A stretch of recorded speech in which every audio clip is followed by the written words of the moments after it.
A very good afternoon and thank you for staying with us on Republic. I'm Deepthi Sachdeva and this is our non-stop rolling coverage of the Prime Minister's big visit to the US. Remember, we've all seen the soft power that India is wielding as far as the Yoga Day celebrations are concerned, the Guinness record that the country has made. But the story today is coming down to brass tacks. It's about business. It's about the deals that will be announced. It will be inked between the two sides and also about the deliverables. Now, ahead of the all-important Biden-Modi meeting in the White House that happens later tonight, the GE Aerospace has announced a deal for defense jet engines with the Hindustan Aeronautics Limited. Now, Biden-Modi will also announce a deal on the procurement of these defense deals, and this, many say, is going to be extremely important. Because remember, there is something called critical technology, but that critical technology is not something that the US parts with very easily. The US hasn't done that for the longest time, but this time the US is willing to share that critical technology with India. What really will this mean, and what this means in the next chapter of the relationship between India and the US? We'll have Group Captain Augustine Vinod joining us. Also, Major General Rajan Kochar with us here in our studios in Delhi. So, as I say, good afternoon to both of you gentlemen.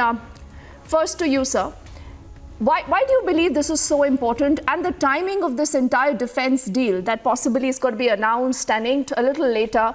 Why was this so important, and what is the larger message that the US is also sending out by ensuring that it's able to, share this critical technology with the country? It is very important because if you remember 2015, we had this Defense Trade and Technology Initiative, DTTI. Correct. Where we discussed about this jet engine technology and the transfer.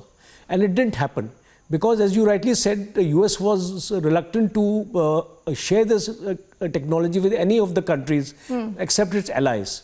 So now India has been given a preference as much as the allies today with the ISET coming in, critical and emerging technologies. For this jet engine, there are 11 critical technologies which are going to be transferred to India. And this is a landmark decision because this is the first time US has shared technology with a non-ally nation. Secondly, US and China has had a lot of economic relations with each other, but sharing of technology never took place. As a matter of fact, China stole technology from the US.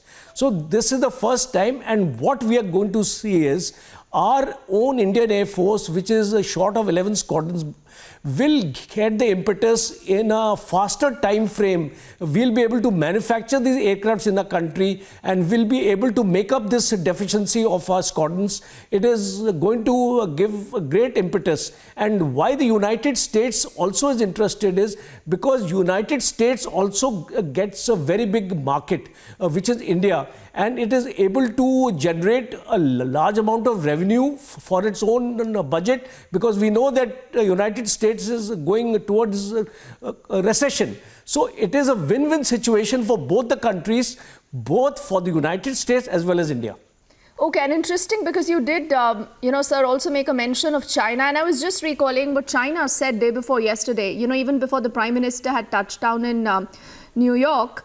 China was obviously getting jittery, and Group Captain Augustine Vinod, they said that there's no big deal, nothing is happening. But I think we have a quick update, so I'm just going to come to you in a moment. Let me quickly recap another important breaking update that is now flashing on your screens. We are learning that India will be signing the Artemis Accord. It has also agreed to send a joint mission to ISS. This is an official confirmation now coming in from the White House, where India has decided to join the Artemis Accord, which brings like-minded countries together when it comes to the civil space exploration. And NASA and ISRO have both agreed to a joint mission to the International Space Station in 2024. This is an official communique that's coming from the White House. It also reads, and I quickly will quote in another line before I go back to our guests. It says, on space, we will be able to announce that India is signing the Artemis Accords, which advance a common vision for space exploration for the benefit of all humankind. This is what you've also heard coming in just ahead of that all-important meeting that happens between Prime Minister Modi and President Joe Biden later in the Oval Office. So, Group Captain Augustine Vinod, isn't this very fascinating? And you know, we've been talking here that there's only that much that bureaucrats and perhaps diplomats can do. Things change when you have a leader like Narendra Modi in that seat. And you know, all these deals that are being announced, the MOUs that are being signed, does this not raise our expectations of that important meeting that happens later between Prime Minister Modi and President Biden? What really are your expectations? You know, like, what do I tell you? You know, wrongte khade ho gaye. That is the feeling I have right now. Because, see, we are from that generation in general, and I am from that generation where we've seen what happened to, post-Pokhran 2. A lot of sanctions, the same country applied sanctions on us. And thanks to those sanctions, I'm sure many of the viewers don't know, thanks to those sanctions, we are on our feet today. The same Tejas, that time we used to call it an LCA, we were getting the fly-by-wire technology that time from US. It was almost a done deal. US was going to give us the fly-by-wire technology. Then Pokhran 2 happened. We had sanctions imposed on us. And eventually, we developed our own fly-by-wire technology, which is today powering and flying this naturally unstable aircraft called Tejas, which is much better in fly-by-wire technology than any other airplane in the world. Today, we are the leaders in fly-by-wire technology, and thanks to that that little, spoke in the wheel that US and many countries put on us, including Japan and Australia at that time. GE404 is already, the General Electric 404 and 414, both these engines are already powering our Tejas aeroplanes today. Today, the Tejas' power plant, two versions we fly, is GE404 and 414. And let me also tell you, the heart of the fighter aircraft, for that matter, any aircraft, technology is engine. And in that engine, metallurgy becomes, kind of a linchpin behind the whole thing, and which is the reason why the Kaveri engine project didn't take off very well, because we didn't have the metallurgy to go with, especially for turbine.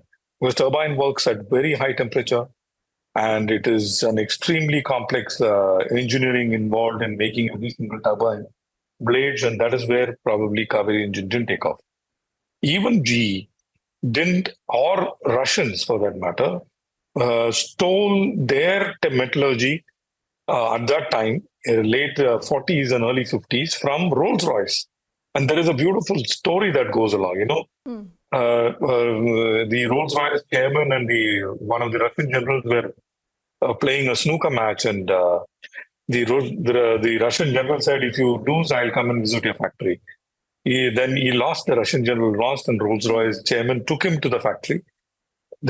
He wore a rubber sole. The Russian general wore a rubber sole. And that is how they got the metallurgy. And today, that start point gave them the engines, like Ilka engines, or the R25 engines, which are powering, and R13 engines, which are powering MiGs and all that. And from there, of course, it went to GE. GE today is one of the leaders in engine. I mean, I have flown many GE engines. I have flown many Rolls-Royce engines. And with that as a background, I'm telling you, we had a project called HF-24 Marut, Hindustan Fighter 24 Marut. Marut project, ma'am, did not take off. Yes. Or it was a limited success because we had an engine which was not compatible with the aeroplane of that time. If you look at Marut from the frontal view of the Marut, it looks like Mirage 2000, and it was way ahead of its time. But it didn't have an engine because it didn't have an afterburning engine. It had something called Bristol Orpheus 70105. I've flown that engine in Kiran. And that engine powered many aeroplanes, including the Marut. So GE414 signing is and very, very, and like General said, there are many fallout signatories aspects that we are going to sign to. Many technologies that is going to come in. One I told you is the metallurgy for the engine. Second is something called the FADEC, the Full Authority Digital Engine Computer. And FADEC, mind you, the software for the FADEC and how the FADEC operates an engine is like a marriage. I mean, between husband and a wife. It has to be perfect. Otherwise, either the engine will fail or the FADEC will fail or both will not work very well. So that is another technology which GE is going to come with. And let me also tell the viewers and you, GE not only makes military aeroplanes engine, it also makes engines for Boeing, engines for Airbus. So if you've gone from A to B in India, traveled in Indigo or any aeroplane, you have sat in an aeroplane which was powered by CFM 56 or CFM LEAP engines, which is made by General Electric.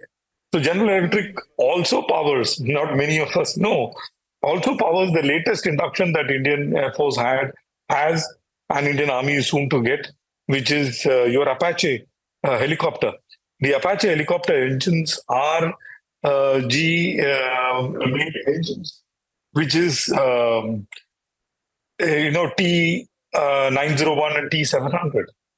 So having a sign up with GE is going to propel us in the times to come in many areas, not only 414, 404, which we are talking about, but also in helicopter engines, in ship engines. Absolutely. Many ships are powered